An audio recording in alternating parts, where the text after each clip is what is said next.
Shout out mga guys, mapagpalang araw sa inyong lahat. Malakas ang ulan ngayon mga guys.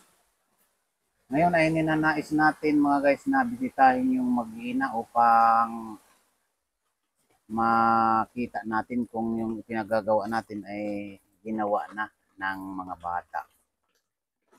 Kasi nakita naman natin mga guys doon sa ating upload, sa ating video na talagang binabaha ang loob ng bahay nila. Kaya inutusan natin na gawin nila yung pagkakanal doon sa likod bahay nila. At bukod doon mga guys ay pinangakuan natin sila na bibigyan natin sila ng pagkain. Bibigyan natin sila ng bigas. Gawin lang nila yung at pinagagawa ko sa kanila. Yan, paraan ko yun mga guys para ang mga bata ay maturuan natin na magsikap. Magsikap sila na yan, kinakailangan na ah, pagpaguran muna nila yung ano para masanay sila mga guys.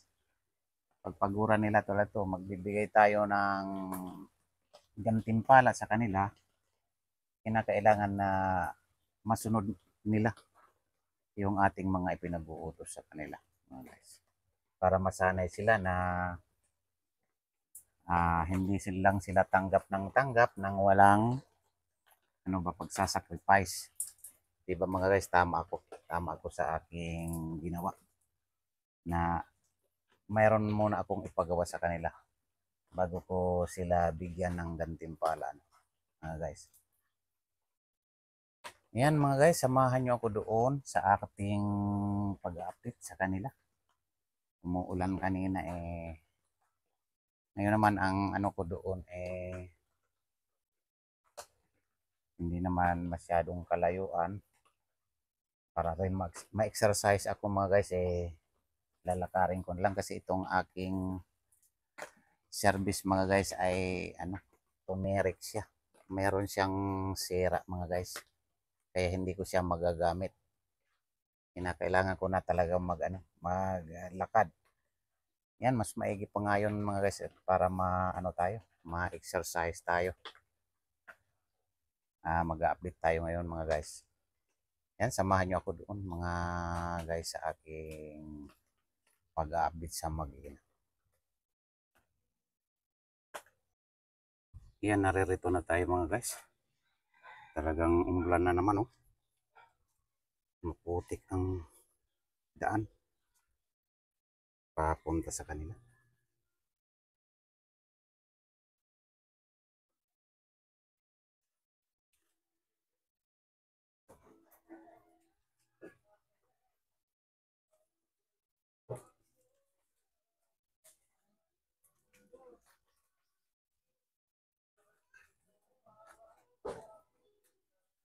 Narito na tayo mga guys. Sarado pa.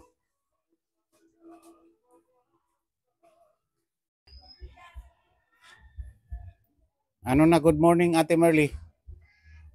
Good morning.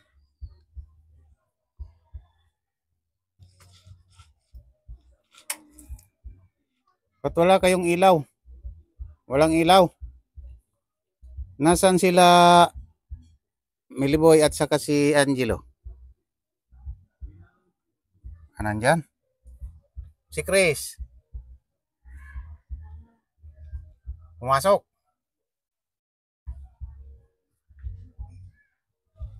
Puro putik pa rin dito sa lugar nyo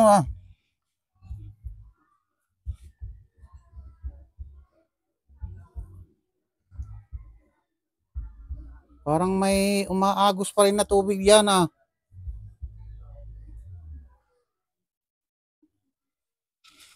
Gising na sila? Gising na?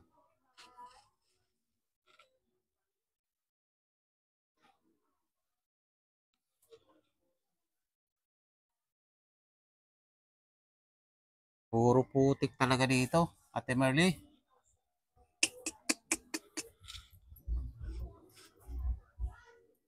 Titingnan natin dito mga guys yung ipinapagawa natin.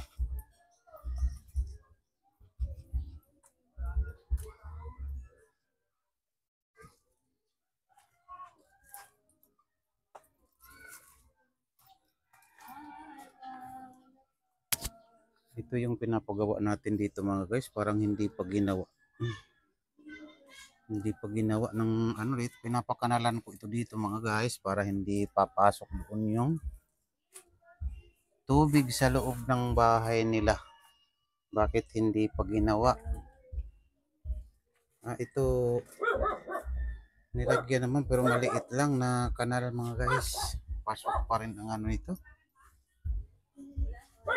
Pasok pa rin ang tubig doon.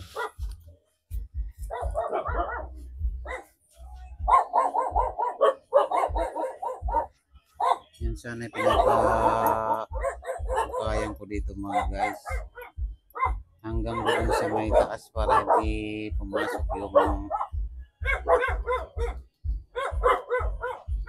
hindi pumasok yung tubig doon sa loob ng bahay nila.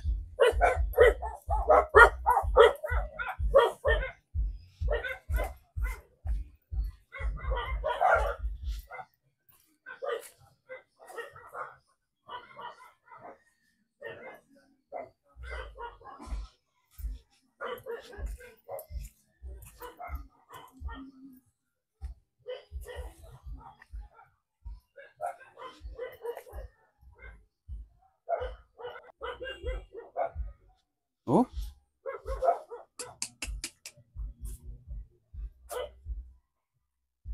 Puro pa rin dito basa yung ano nyo, lugar.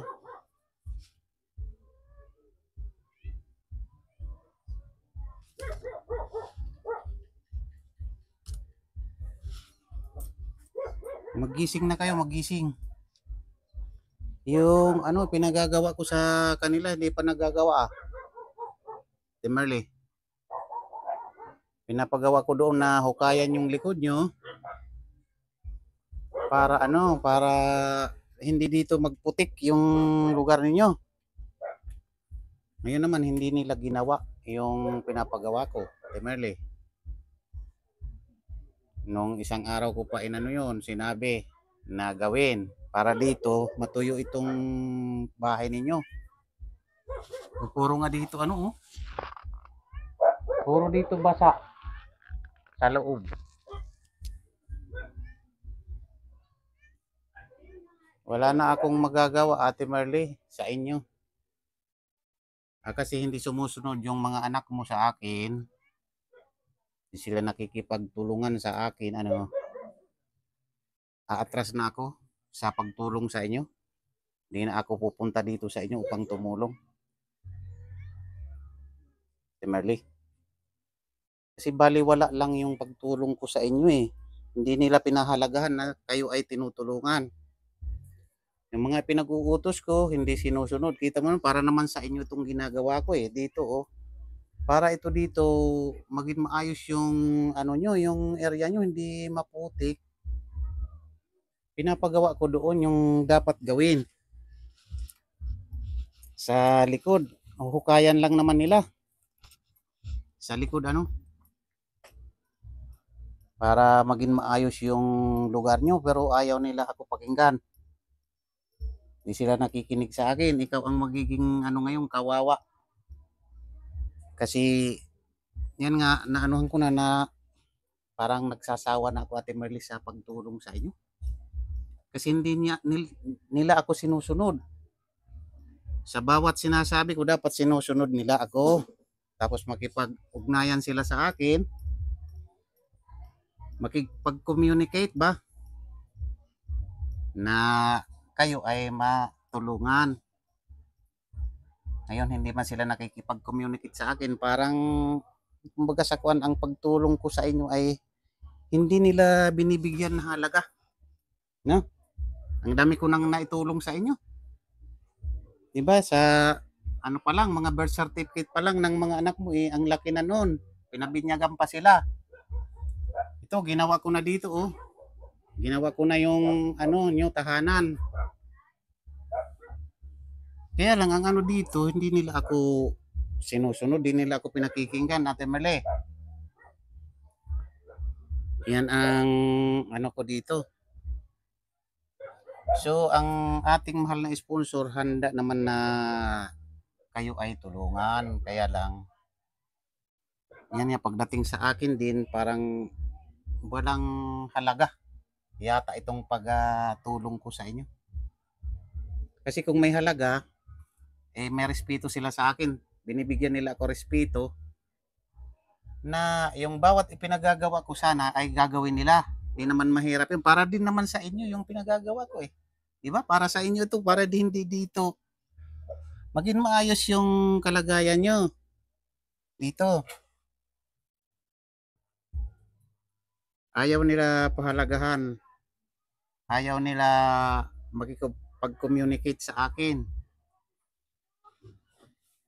Yung mga ipinapayo ko, para sa kabutihan yun sa kanila at sa inyo, sa inyong pamumuhay. No?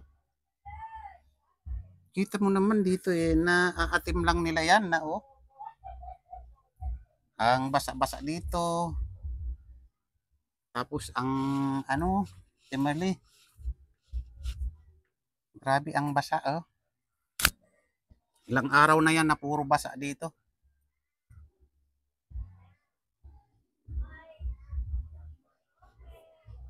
Kaya iyan ang sinasabi ko, Ate Merly. Eh, suko na ako.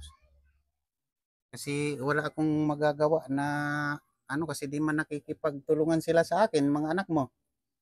Iyan, natulungan ko na kayo. Mula noon, natulungan ko na kayo. Nakuhaan ko na sila ng birth certificate, ano. Natulungan at lahat. May ano kayo, yung may dumarating sa inyo ng mga biyaya tulad ng ano, grocery at saka bigas. Sila ayaw makipagtulungan sa akin.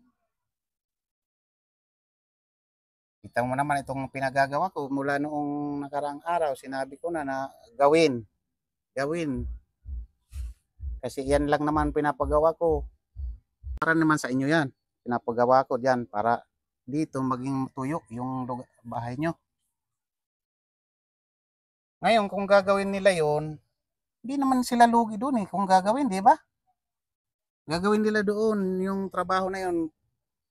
Parang parihas lang yan nang nasa labas ka, nagtrabaho ka doon. Eh, swiswilduhan ka sa labas, ano? Swiswilduhan ka sa labas. Nagtrabaho ka. Ganun din ang para sa akin kasi kung nakita kong may trinabaho sila dyan at nagawa nila, eh, bibigyan ko kayo ng gantimpala. Yung parang pinakasahod nila. Di ba sinabi ko sa iyo nang nagpunta ako dito nung nakarang araw? Nabibigyan ko kayo ng gantimpala. Sila. Pero paano ko kayo ngayon bibigyan ng gantimpala na wala mang ginawa? Ate Merly, paano ko ibibigay yung gantimpala? Kasi di man ako natutuwa na walang ginawa. Wala mang ginawa. Di man ako natutuwa. Paano? Paano ko maibibigay yung para sa inyo na gantimpala?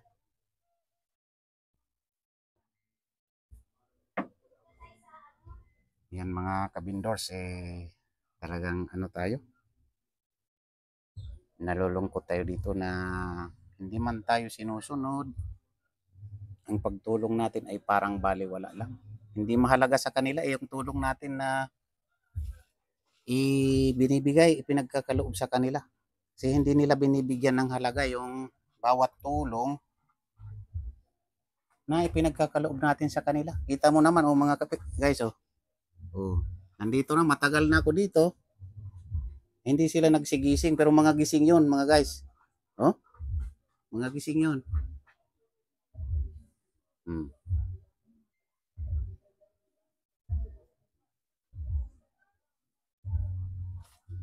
Hindi nila pinahalagahan mga guys yung ating sakripisyo. Sakripisyo natin na tumulong, matulungan sila, magabayan sila at maturo sa kanila yung tamang kaya yan, wala na akong choice, Ate Merly. Magpasalamat ka na lang, natulungan ko kayo. Tapos ngayon ako ay aatras na sa pagtulong sa inyo kasi wala. Hindi ito magiging maayos yung pagtulong ko kasi hindi pinahahalagahan ang bawat panahon ko na ginugugol sa inyo upang kayo mabisita, madalhan ng tulong. Walang pagpapahalaga na ginawa sa akin. Walang ano ba, yan nga. Kasi bawat ano ko, utos ko or ano na pinapagawa sa kanila, para naman sa inyo din yon. Hindi nila pinapahalagan. Kanina pa ako pabalik-balik dito, maaga pa. Anong oras na ngayon? Mag-aalas 11 na. Nandyan pa rin sila, tulog pa, nakahiga pa sila. Yan ang hindi maganda, hindi sa mga tutulong, hindi kayo tutulungan yan pag ganyan ang mga ugali, ano. Tapos ang lahat ng mga itinuro ko, dami ko nang itinuro na para sa pagkabutihan, hindi pinapahalagan, hindi sinusunod. Ayan. Yan, pasalamat na lang sila sa akin na natulungan ko sila. Yan, nagkaroon na kayo ng sila ng mga birth certificate sa pamamagitan ko. Dapat sana pinapahalagahan nila yung tulong, bawat tulong na dumarating sa inyo o sa kanila. Ang isipan nila baliwala, yung pagtulong ko wala lang sa kanila. Parang wala nga pagpapahalaga. O, totoo yan, Temerly. Kaya yan, atras na ako sa inyo.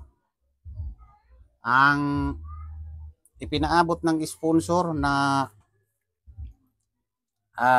para sa inyo, naaawang sponsor talaga. Lalo na sa'yo, naaawa, Temerly, yung sponsor. Sa ganyan mong kalagayan. Kaya lang, yan, hindi ko na ibibigay sa inyo. Doon ko na sa iba ibibigay. Maraming nangangailangan ng tulong. Sa iba ko na lang ibibigay yung dapat ibibigay ko sana sa inyo. Di ako natuwa kasi hindi ginawa yung ipinapagawa ko. Diba, Ate Marley? Dapat ginawa nila yon para matuwa naman ako na tumutulong sa inyo. Dapat ginawa nila yon. Yan, wala talaga, hindi nila pinapahalagahan yung bawat tulong na ipinapaabot ko sa inyo. Wala akong pagpapalaga, kaya ako naatras na ako, Ate Marley.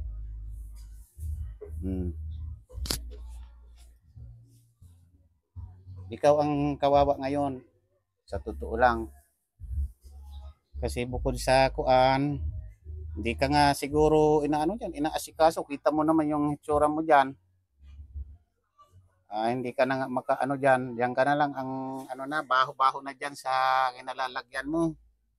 Maputik pa. Yan ang sinasabi ko. Ayan mga guys, galing na tayo doon kaila Ate Marley. Hindi man tayo pinakinggan mga guys sa ating mga ipinag-uutos na magawa yung kanilang likuran.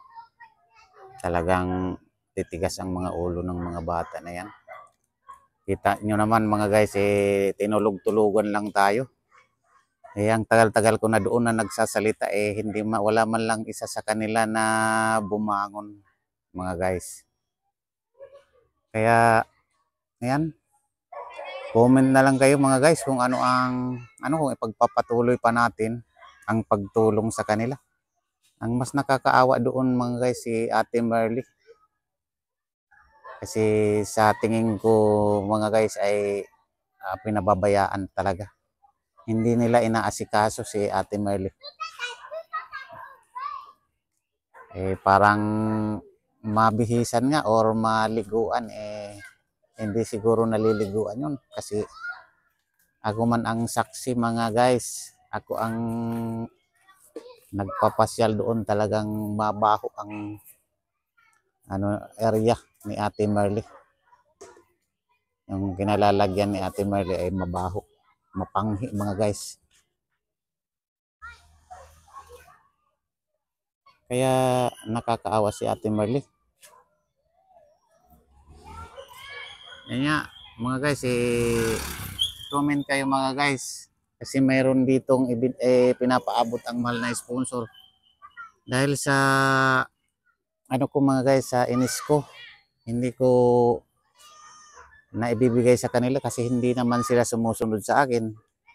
Comment na lang kayo mga guys kung ibibigay pa natin itong pinapaabot ng mahal na sponsor o sa iba na lang natin ipapaabot o ibibigay itong biyayang pinagkakaloob ng ating mahal na sponsor. Diyan sa inyong mga comment mga guys, diyan ako magbabase kung ibibigay pa natin or sa iba na lang natin paparating itong tulong na galing sa sponsor mga guys.